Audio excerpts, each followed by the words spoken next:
Utah's best coverage of the Utes, Cougars, Jazz, and Mammoth. Here we go. From the guys who have been there for all the biggest moments in Utah sports history. You're listening to DJ and PK on 97.5, the KSL Sports Zone. DJ and PK, it's 97.5, the KSL Sports Zone, and we are joined now by Bill Bender. You read him in the Sporting News. Bill, good morning. Hey, good morning. How are you? Thanks for having me on. Good. As the 2025 president of the Football Writers Association of America, when you and all your writer buddies get together and start chatting it up, what do you say about Kyle Whittingham going to Michigan? Because I don't know if you're aware, but that's kind of been a topic around here. Yeah, just a little bit, right? Well, right? You know, I think I've covered the Big Ten for quite a while. I live in Central Ohio, been around that Ohio State-Michigan rivalry pretty much my entire life. So his comments were interesting. You know what? I didn't have a problem with him, though. You know, like when you talk about hate, there's a difference between real hate and sports hate. And yeah, I just assumed, and maybe you could enlighten me on this, like if you had been around BYU and Utah that long, it's a different kind of rivalry, but it's not like the intensity around those games. I can feel that one through the TV when I watch that game. Well, I can feel Michigan, Ohio State through the TV when I watch that game. Right. And I've both been to Utah, BYU, and watched it on TV, and I can feel it too. I think the difference is, when you're in separate states, you're not necessarily right on top of each other the way you are when you're separated by, 40 miles of freeway. Here, there's marriages, there's kids going to one school when parents went to another. There's high school friends who go to opposite schools. So it's knitted together, in a different way. I'm not so curious. I figure he'll get into the rivalry. Something will happen. He wasn't born with it. So I thought actually some of the comments I read from fans, which are usually crazy on social media, the one that stood out is like, guys, relax. He just got here. He'll hate him soon enough. We all do. I thought that was nice perspective. Yeah. Well, I mean, here's the thing. When you grow up here, and I could probably tell you most of the coaches' records in that game. That's one thing that he is going to figure out is, Ryan Day, for example, great coach, 2-4 against Michigan. Urban Meyer, 7-0 against Michigan. Woody and Bo they're probably the two. Woody had a good record against Michigan.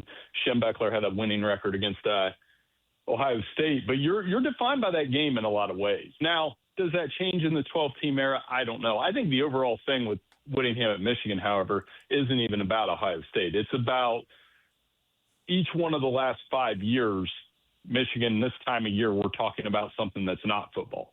Whether it was a sign-stealing scandal or a recruiting scandal, Sharon Moore, they do have an adult coaching the team, and I think that is huge. And I think that rubs off. And from what I've seen in the fall highlights, it's going to be what I expect, a more physical, more disciplined, pretty good football team, and we'll see what they can do. Against, in fairness, their schedule's brutal. They do have a very tough schedule in the Big Ten this year. Agree with that. If they get to 10-2, they're a playoff team. They'll have a bunch of quality wins. Can they get to 10-2? That we've talked to other people from Michigan who think that they're going to end up winning 7 or 8. Exactly what you said, because the schedule is so tough. There's one issue, and I don't know that you can answer it, but you're here, so you can try, Bill. Forever, the players at Utah and BYU, even if the NFL thinks they're good enough, when you read or you listen to college football people, including like Barry Switzer on a Sugar Bowl pregame show, there isn't one person playing at Utah who'd be recruited by Alabama. One of the craziest things I've ever heard. Like half that defense played in the NFL. Pretty sure they could have played at Alabama. Michigan comes in and takes about a half dozen transfers, including a guy who led the team in sacks. And John Henry Daly was awesome, and he had the Achilles injury later. His stats would have been even better. And I'm curious, are those guys going to be – they were stars here. Are they going to be stars at Michigan? Or are they going to be solid players at Michigan? Can Utah find stars and recreate that and have their impact, difference makers? How do they do it when it's been about development? You can't just lose guys because you got to start them out somewhere and get them better until they turn into dominant players. So I'm wondering how bad it hurts Utah and how much it really helps Michigan. And if you can answer either one of those things, I'm all ears. I mean, right up the road in Berea, Cleveland, the Cleveland Browns took a pretty good Utah guy I think Spencer Fanta is going to play there for the next decade. Mm-hmm. And the Browns actually, for all the jokes about the Cleveland Browns, I mean, they drafted some good football players this year. So, yeah, I think that's the thing I'm watching. Does Daly, is he as good in the Big Ten? I think it's going to be different. So, like, to me, if he got like 8 sacks, that would be fine because you're going up against, Iowa tackles now and Ohio State tackles. That is one difference. Those schools, Iowa in particular, produces a ton of NFL linemen. So you're playing against Oklahoma this year. And I think he'll be a successful player. I think Utah, I'm not going to sit here and say, rip on Utah at all. I've watched Utah play Michigan twice when Whittingham was there, and Utah was the more physical team. Utah was the more explosive team offensively, and Utah had the better quarterback in both of those games. So what are we doing? I think they are very – but if he can take that formula and apply it to Michigan, only good things are going to happen. I've seen predictions for Utah anywhere from second or third in the league down to the middle of the league, 4 and 5. What are your expectations for Morgan Scalley in year one on the job? Well, I mean, you got quarterbacks, right? That always helps in that league. That quarterback play, one-score games, fourth quarter finishes. It's going to be like that. I still have them in the top 25. I have them in that upper tier of Big 12 team. I think there are 4 teams. If you gave me how many teams do I need to find a Big 12 champion, I would probably stick with Texas Tech, BYU, Utah, and I do like Houston a lot this year. I'm a fan of Willie Fritz. I think their quarterback situation is very good, and they won 10 games last year, and you got to be impressed with what he's building there. So those are the 4. And, BYU is going to have a good team around that running game and around Bear. Texas Tech's the X factor. I've moved them up and down and around our rankings this summer because of the Brendan Thorsby stuff. We'll see if Will Hammond can step in. I like their defense, though. They have some really good pieces back on that defense. Ben Roberts, A.J. Holmes. Those are NFL players on that side of the ball. Their defense was amazing last year. And I don't think, it's going to drop off a little bit, but not that much. At BYU, the big story lately has been Kalani Sitake not getting all the resources he was promised when he turned down the Penn State job and stayed, to the point that he said on camera in an interview situation, getting asked about it, he said, my agent's handling that. So it's about as much confirmation as you need right there. And I'm just curious, your experience, this is not the first time that a coach has wanted more resources or thought they were promised more resources or guaranteed more resources, and the school didn't deliver them. And whether it's the AD or the president or the regents or whatever, he probably got 20 examples of this going sideways.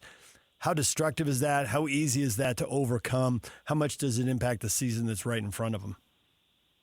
Well, within the locker room, I don't think it's destructive because you can use that.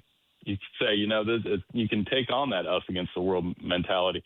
Resources and those kind of things, that goes, you said it. I've heard coaches tell me this. They were promised this and that when they were at a certain school. That goes back to Jimmy Johnson at Miami, and then he ends up leaving for the Dallas Cowboys, right? So, and the rest is history. I do think it can be something between coach and administration long term.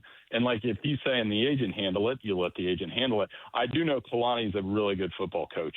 He is. They're the one team that actually has a playoff gripe the last couple of seasons. They're the only school that's won double-digit games each of the last 2 years out of a power conference that hasn't made the playoff. So I sense the frustration. I mean, Penn State's dealing with that too, though. You're going to be dealing with that everywhere. You mentioned that stat about BYU, and everyone's got a hold of that. I've seen that stat everywhere. Do you think the Big 12 is finally going to be a 2-bid league, or is it going to be a 1-bid league again? Well, that depends how that shakes out. Like BYU penalized a little bit. You wonder, okay, well, if they wouldn't have played Texas Tech in the regular season, would they have made the playoffs? I think BYU was a great example of a school that made the case. Last year, a 16-team playoff would have been pretty cool because we would have got BYU, Texas, Vandy, Notre Dame all in the playoff, and we could have settled in on the field. Now, the drawback to that is I contend that college football, it's more fun when we're arguing. It's so much more fun. That's why it makes it different than other sports. We said, and we're still talking about Texas not making the playoff last year. So To answer your question, can be a two-bid league. Going to be tough in any given year. I think the ACC and the Big 12 are going to compete. One will get two, one will get one. And remember, every year Notre Dame gets in the playoffs, it's taking one away from somebody else. And it's probably going to take away from the ACC and the Big 12 in most cases. And I do think Notre Dame is going to make the playoff this year. What a fun game against BYU, though. That'll be a good one.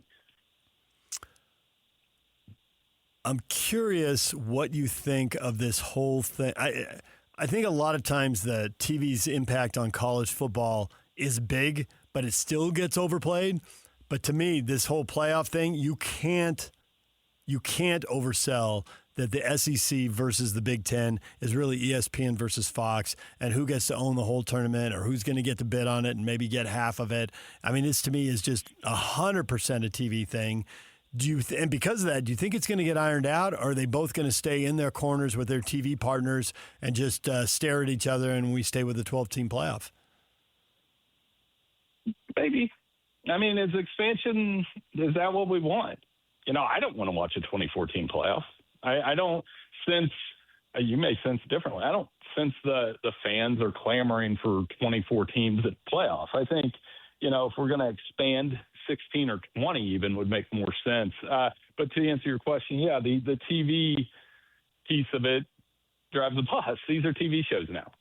And how do we make the best TV show when it should be, let's make the best playoff product possible, because the regular season's absolutely changed. It's completely different than it was 10 years ago in terms of what the consequences are for losing a football game, especially in the Big Ten and SEC. And the Big Ten and the SEC are really struggling for control of college football, both on the field and off the field. Right now, on the field, the Big Ten's winning. Off the field, I think it's a tug of war where they're going to have to come up with a number. I don't think it'll expand next year. I think we'll still be at 12 for a couple more years, and then we'll look and see if they can get that thing to 16 or 24. Just keep in mind, the Bulls are locked in for a while. So the Bowl, the Chick-fil-A Peach Bowl, the Rose Bowl, et cetera, they're going to still have the semifinals and the quarterfinals for the foreseeable future. All right, let's get back to this season. Coaches on the hot seat, what jobs might come open? This became a local story, obviously, because Penn State came open and they came after Kalani Sitake. I could make cases for USC. Maybe I can make a case for Oklahoma or Texas. After what happened at Penn State, is everybody just on the hot seat all the time? Yeah, I mean, a hot seat's kind of like a subjective term more than ever. I was there at Penn State and Oregon last year at the game, and it went into double overtime. And you just think, Drew Aller doesn't throw that interception, Penn State scores a touchdown, they win the game. James Franklin's still the coach there. So it's very interesting to me that's the way we're doing it. A couple coaches keep an eye on early. One, I mean, it's easy. Bill Belichick, North Carolina. How much longer are we going to do this? It's been an embarrassing headline one after another, and they got to win on the field. And they open in front of everybody in Dublin, by the way, that TCU game. So if they get embarrassed there, it's only going to get worse. I think Mike Norvell at Florida State has to have a better year. Looking at Dave Aranda at Baylor, big year with DJ Lagway at quarterback. They've got to be better. They've had a couple losing seasons, and then Luke Fickell in the Big Ten at Wisconsin. Though I think they're in on him more than the perception is. I don't know that he's going anywhere.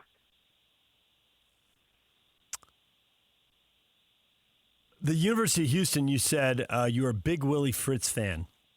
Explain why you like him, because a lot of people are saying, hey, they won a bunch of close games, and that's going to, it's bound to boomerang. It's going to come back on them. They're going to lose some close games. But there are other people, and you sound like one of them, and think, yeah, he was winning games by 3 points last year. He's going to be winning games by 10 points this year. He's just built them up. That's part of program development. That goes back to Bobby Bowden, where he said, when you build a program, the progression is you lose by a lot, you lose by a little, you win by a little, you win by a lot. So the close game thing, at least you're winning them. You make more headlines when you lose them. I'll tell you, when I got sold on Willie Fritz, it wasn't even at Houston. He was at Tulane. They were playing Ohio State when Ohio State had Urban Meyer, part of that machine. And in the fourth quarter, I just kind of was watching the game, and I'm like, these Tulane guys are still going all out. They're getting beat by 20, but they're not like quitting. And you can see quitting, and you can't measure that on Pro Football Focus.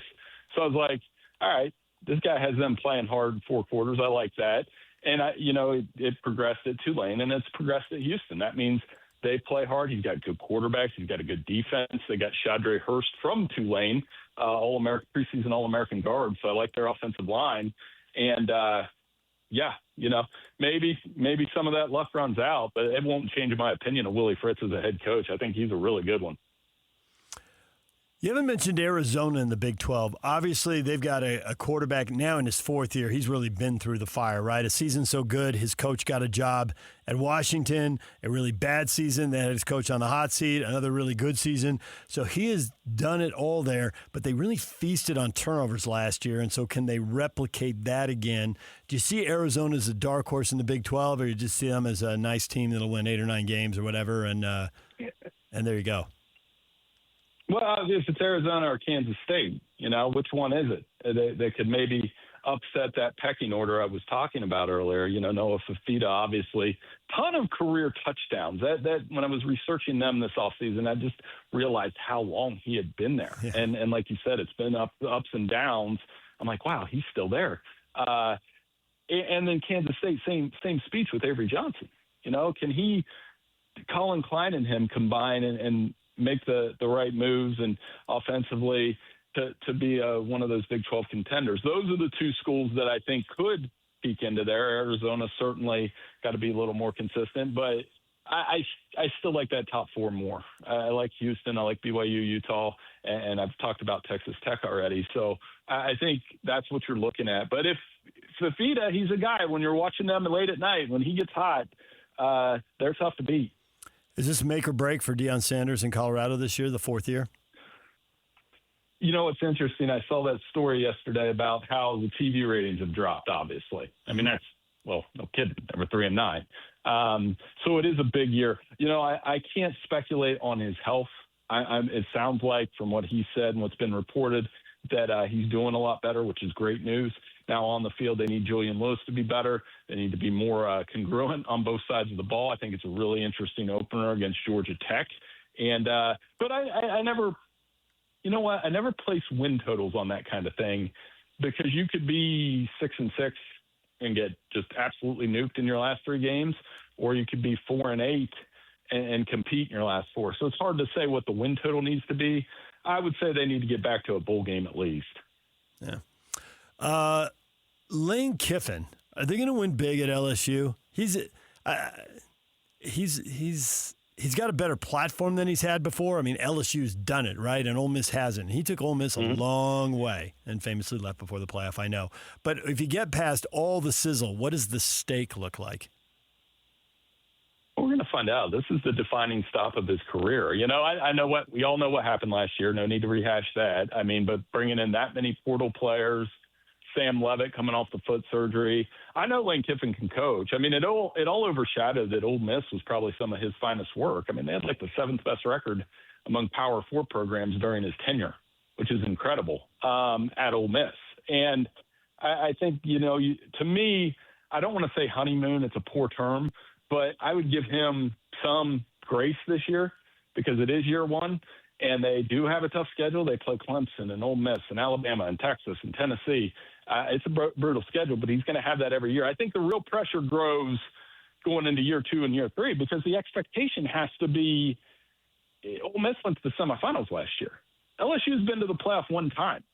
Now, granted, really good 1 time, right? It's an unbelievable team. But the other thing he's facing is 3 of the last 4 guys that coach there won national titles.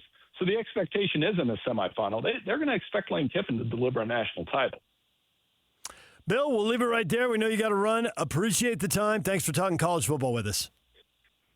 Hey, anytime. Thanks for having me on. Take care. Bill Bender, Sporting News. Read him wherever you go. DJ and PK. More football in just a moment. John Talty joining us from CBS Sports. He's got a story out. We got to get to the bottom of this because he's been digging up the thing everybody wants to know. How much NIL money do people really have? How much of it's real? How much is it smoke and mirrors? How much is my school behind? How much is my school ahead? How much is a rival school behind or ahead? How much does Texas Tech really have? And why aren't they in the top 10 in the country? We'll get to that with John Talty next. Stay with us. This is Utah's best coverage of the Utes, Cougars, Jazz, and Mammoth. Here we go. From the guys who have been there for all the biggest moments in Utah sports history. You're listening to DJ and PK on 97.5, the KSL Sports Zone. DJ and PK, it's 97.5, KSL Sports Zone. John Talty joins us now. John, good morning. Appreciate you having me on. Well, I appreciate you coming on. John Talty writes for CBS Sports, and I'm curious. So did you come up with this story idea, or did one of your bosses get a hold of you and say, we want you to write about NIL, who's got how much, and rank them? Because that sounds a little bit like Mission Impossible. I mean, does a little device explode at the end? How does that work? Yeah, it's funny. So I did it with my colleague, Chris Hummer, and I was actually going back through my text the other day, and it was around when Jordan Seaton went to LSU, and we were talking to some of the different schools that were involved in it and hearing some of the numbers, and we started doing the math. It's like, man, yeah, that to Sam Levitt, like LSU's number has to be huge. And it was back in January, like we really need to see if we can figure out who exactly are the highest paying schools. And so we've done some stuff in the past, like Chris and I have teamed up to, figure out what's the average rate for a transfer QB and things like that. So we have experience in the NIL spending range, but it is almost an impossible task. People lie to you everywhere. Some people overrate how much they have. Some people underrate how much they have. And so the only way we could think to do it is just talk to as many people as possible. And so, talk to 50 plus, it's probably 60 plus, honestly, and just tried to talk to somebody at every school if possible. But, talk to people who are agents who represent multiple coaches, people involved in deals, just to try to get as accurate a picture as possible as to, what people are actually spending.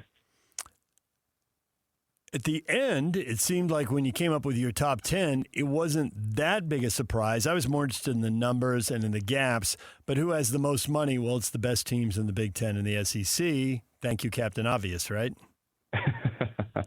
Yeah, I mean, I don't know that there is major shocks. I think sometimes it's the surprise of who's not in there. And so, for instance, we had a story yesterday looking at a couple of those. Like, I think everyone just assumes Texas Tech is in that group. And, if the Brendan Sorsby scandal doesn't happen, Texas Tech would have been in that group. But you take his, deal off the table, most of it, at least I think they're paying some, but most of that off the table, and they actually dropped below that top group. So there are some, I think, misconceptions as to who's spending the most and who's not. But I think a lot of it was somewhat obvious. But I also think, I don't know how many people know that LSU might be above $50 million this year. I don't know how many people know that Miami was above $40 million last year. So I do think some of the numbers are still interesting to people. And then, at our sister company, 24/7 Sports, we put every Power 4 team into a tier, and that might be where people find more interest of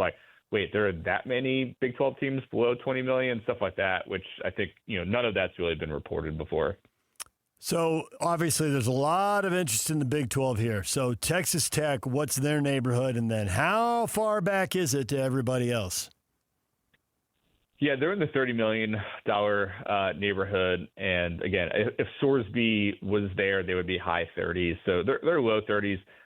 They're the only one in the $30 million neighborhood for the Big 12. So, that, I think, is kind of interesting. You look at the other Power 4 conferences, ACC, you've got Miami, 40 million plus. SEC, you've got multiple teams. Big 10, you've got multiple teams. So the Big 12 does not have anybody in the 40 million plus range, and then only has one team in the $30 million range, and then has the most teams out of any of the Power 4 conferences below that $20 million number, which is kind of fascinating. There's, based on our sourcing, there's not a single SEC program below 20 million, and really it's nobody really below 25 million. And you have quite a few in the Big 12, programs like Cincinnati and Houston and Central Florida, Kansas. There's quite a few. And so I think that's, one of the interesting things I think about what's happening in the sport right now is you are seeing some of those financial gaps grow. We've seen, Big 12 is getting the least amount of money in its TV deal. That stuff plays a role. You've got some of these huge Big Ten programs with, billion-dollar, donors and all that.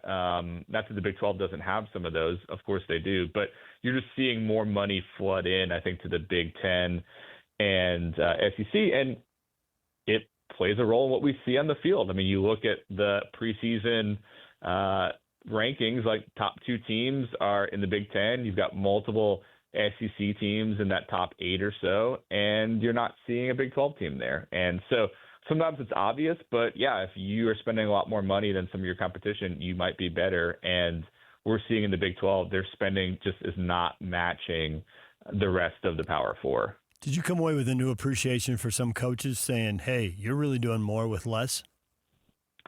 Absolutely. I'll give you an example. Houston is a preseason top 25 team, and they had a very strong year a year ago. And I think they were in the bottom 3, probably bottom 5 in spending a year ago in the Power 4, and they are again below the $20 million range. And so I think there are programs that are going to show us, and kind of, this is a bit of a cliche, but in a Moneyball type approach of where can we find inefficiencies? Where are we able to win? And so for a program like Houston, it's like, hey, we like tough-nosed guys. We can find these 3 stars kind of under the radar gems, and we can turn them into something. And of course, Willie Fritz was able to do that at Tulane, really built that program up before John Summerall got there. He's starting to do it at Houston. So I definitely have an appreciation for that. And on the flip side,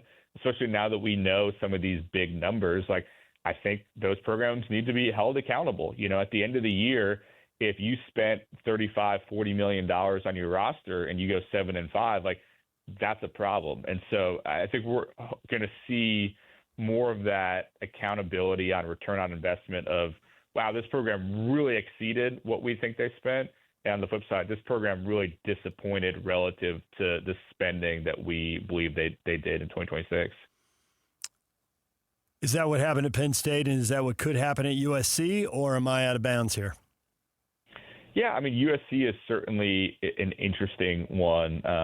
They actually started, I think, a trend last year that other programs are now following, where they went really heavy on spending on their freshman class. And it's kind of bucking what we had seen the trend be. Like, if you put a lot of money in your freshman class, those guys might transfer. They might not pay off. Like, we had seen more like, let's invest in proven veteran guys. We saw, a year ago, Indiana obviously have a lot of success with not only the James Madison guys that came with Kurt Signetti, but also some random and transferred in from Cal. So USC bucked that trend. We're seeing others like Notre Dame and Texas A&M now do it for this recruiting class, but we'll see if it pays off. When you invest a lot of money in young guys, it could be great, or those guys might not, come along as fast as you hoped, and then you got a lot of money invested in guys who aren't playing on the field. So personally, I am a Lincoln Riley doubter. I have been for a while. They're the team that I think is maybe one of the more overrated teams, not only in the Big Ten, but also nationally. And some of that is just my skepticism as to whether their plan is going to pay off. But certainly they are, if they're not at $40 million, they're just a smidge below. And, to this point, the results have not really, backed up what their spending has been. John Talty, national college football writer for CBS Sports and 24/7 Sports, joining us. Kyle Whittingham, you mentioned Fritz, has been great at developing 3-star guys. That was the Kyle Whittingham recipe at Utah. But I'm wondering if that's something that he sort of loses going to Michigan, given the money they have. Is he even fishing in the 3-star pool anymore? Did he basically double his NIL money when he went to Michigan?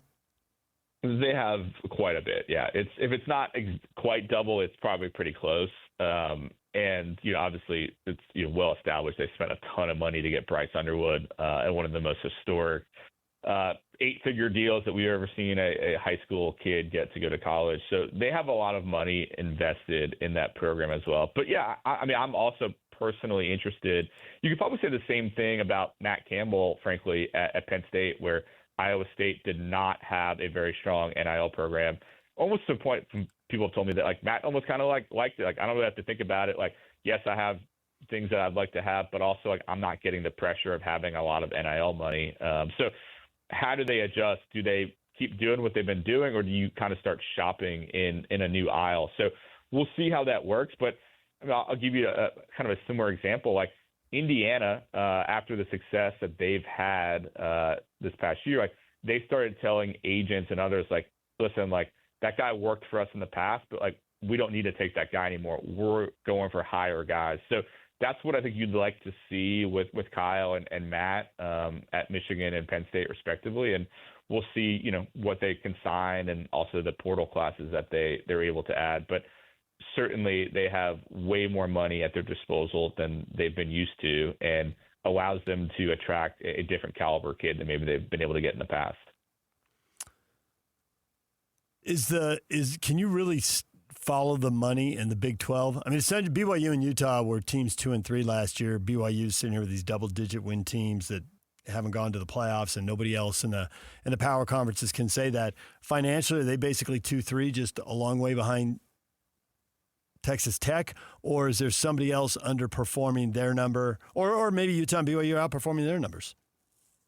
Yeah, I mean, BYU and Utah are probably right where you put them. BYU is kind of an interesting one where, we got a wide range of insight or answers as to what people thought they were spending. It was all over the place. So that was one of like the trickier ones, I think, actually to pin down. And I think some of that just kind of, type of kids they recruit, a lot of other programs aren't necessarily competing against them. So they're not always getting a great range as to, what they're paying for different kids. But, certainly, as you well know, like, Kalani came out recently seeming pretty frustrated by some of their spending and resources available. And so there's still maybe a notch below some of those elite programs and a notch below Texas Tech. But I think they have, bumped up their spending, and they are definitely above, the bottom tier of the Big 12, which, I mean, there are programs that are like in the like $15 million range. I mean, some people think that Colorado is below $15 million. I mean, there's some pretty lowish numbers in the Big 12 from what we understand. And BYU and Utah are certainly above that and above that $20 million range. John Talty joining us, CBS Sports and 24/7 Sports. And as you go through and talk about, and for people who joined us late, you talked about how you talk to coaches, you talk to agents who represent players, you talk to agents who represent coaches. So you've got these, dozens of sources as you compile this. Did you get any sense that people worried about donor fatigue? That, you got to, depending on the school, 20, 30, 40 million this year, but ask them for that 20, 30, 40 million next year and the year after that. And Kyle Whittingham has said, hey, it's exponential increases here. This thing's just taken off, and it's going to continue to grow. Did you get that, or did you get donor fatigue? Yeah, it's funny. I was actually talking to a group of SEC people yesterday about that exact topic, and they were like, we really haven't seen it. But I think it's school specific. I think I'll go back to what I was saying earlier, kind of on that return on investment. I think it continues to evolve. And so, at the beginning of this thing, NIL, we saw programs that traditionally had maybe struggled or had been successful in the past and were on down times where it's like, we want to win again. Let's throw in money, right? And we saw Tennessee, Texas A&M, Florida, some of these programs be very aggressive out the gate. And now that we're 5 years into this thing, we're getting a better sense of like, all right, are we spending our money appropriately? Are we like, I kind of want something. If I'm giving you $1 million, like, what am I getting out of it? So I think there's more strings attached to it than maybe there was in the beginning when it's like, I just want to see my team win. So that's part of it. But it's also like, are you asking me to give you a bunch of money for a 6-6 team, or can we actually take a leap? Can we be competitive? So I definitely think athletic directors, who we also talked to for the story, will tell you that there is donor fatigue. I think it's always hard to find money. You don't want to have to keep going to the same people over and over again, which for some schools they have to do. For others, they might have a wider base of people they can go after. And for some, it's, if you're at Michigan, Ohio State, like, there's a lot of people who can give money. If you're at a smaller school, it can be harder to find. So It's a bit of a mix, I would say. Some people think it's a misconception. Other people are like, this is a very real thing for us, and like we don't know where the money is going to keep coming from. So some people are in great positions, and others I think are seeing that this is a bit of a struggle. My entire life, this school's been terrible, and they've gotten good. And I got to say, when I started thinking about it, I got a ton of respect for Vanderbilt now. My entire life, Vanderbilt got annihilated in the SEC. They were rolling out 2 and 3 win seasons like nobody's business. And then we get to the NIL era, and they go 10-3. And I can't help but think there were a lot of people cheating in the SEC, and Vanderbilt didn't want to do it, and so they got beat. And now that NIL is legit and above board, some people at Vandy looked at each other and like, let's go do this. Let's be good at football.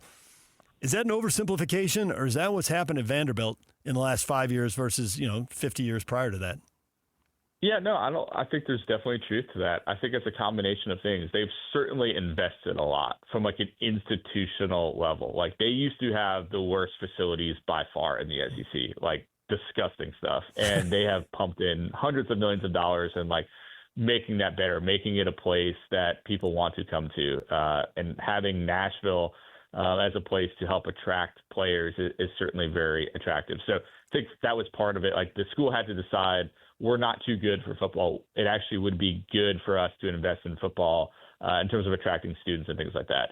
And then I think the second part is you've got two who I believe very smart guys, and Clark Lee, the head coach, and then the general manager, Barton Simmons, who used to work with us over at 24/7 Sports. Like I think they know what they want. I think that they are good at identifying it and going after it, and also not just like we're little old Vanderbilt. Like they have talked a big game, and I think a lot of us rolled our eyes maybe early on of like, oh yeah, Vanderbilt, you're going to be the best. Yeah, we'll see it when that actually happens. But they, I think, believed it and believed they could be more than just what they've traditionally been. And we've seen them build it up. Obviously, the decision to bring in Diego Pavia and Jerry Kill was super successful, paid off in a big way. And then you kind of roll with that momentum, being able to flip a kid like Jared Curtis, who was a 5-star recruit away from Georgia to sign with Vanderbilt. Like they're starting to recruit at a higher level without losing who they are. And so we'll see what the long-term sustainability is of their approach and whether they can keep it up. But they've been an amazing story. And I think there's, the people involved deserve a lot of credit for not just accepting their place in the, the basement of the SEC and deciding we can be more if we try. Last thing before we let you go, John. How come Notre Dame doesn't have $100 million? I always thought NIL. You got Catholics who love football all over the United States. Notre Dame packs them in wherever they go. They came down to Vegas to play BYU. There were a gazillion Notre Dame fans. They went to San Diego once to see a Navy game. I mean, it's packed that place. They go to Ireland. They pack that place. How come they're not sitting on $100 million? It's going up. I'll tell you that. Their number's going up. And they are one of the most aggressive programs in the country right now recruiting the high school class of 2027. We talked to some GMs that are recruiting against them, and it's like they have an insane amount of money. So I do think the money is certainly going up. I think in the past, I would say it was a combination of they had like multiple collectives to start. It felt like they weren't really on the same page. I think the university was a little slow to adopt to it. So they kind of got off to a slow start. And then there's always going to be, and Vanderbilt kind of fits in this bucket as well. We have really high academic standards. That's the priority. We're not just going to take any kid just because he's good. And I think that's eased up a bit, but that was always kind of, I think, one of the challenges that maybe held them back from being just one of the absolute top spenders. But they have certainly, elevated. We have them as one of the top 12 spending programs in the country now. And if they keep up what they're doing in 2027, the class of 2027 moving forward, they will easily be one of the top spending programs in the country. There you go. Well, that's really interesting stuff, and it was a ton of work, and you had to sort through all the line and half-truths and all that stuff. There was a guy who used to work for the Utah Jazz, Walt Perrin, and he was their scout, and he didn't talk during the year he was scouting, but they always had him be the face of the organization during the workouts leading up to the draft, and he would get asked specific questions. He'd always chuckle and give you a sideways look. He goes, Liars Club is in session. Awesome. I think you were dealing with the Liars Club. I think Walt's doing the NBA thing. You're doing the college football thing, but I think you have to speak the same language. Absolutely. Yeah. Well, now at the New York Knicks, I'm a Knicks fan. He's Oh, doing a okay. great You know job. all about him then. Yeah. Absolutely. Yeah. All right. Well, John, we appreciate the time. We appreciate you taking the dive and trying to figure out all the numbers. And even if you can't get them exactly, just kind of ballparking them a little bit is still helpful. We appreciate it. Thanks a lot. Absolutely. Thanks so much for having me on. John Talty, you can read that story. He's at CBS Sports and at 24/7. Interesting stuff. DJ and PK, it's 97.5, the KSL Sports Zone.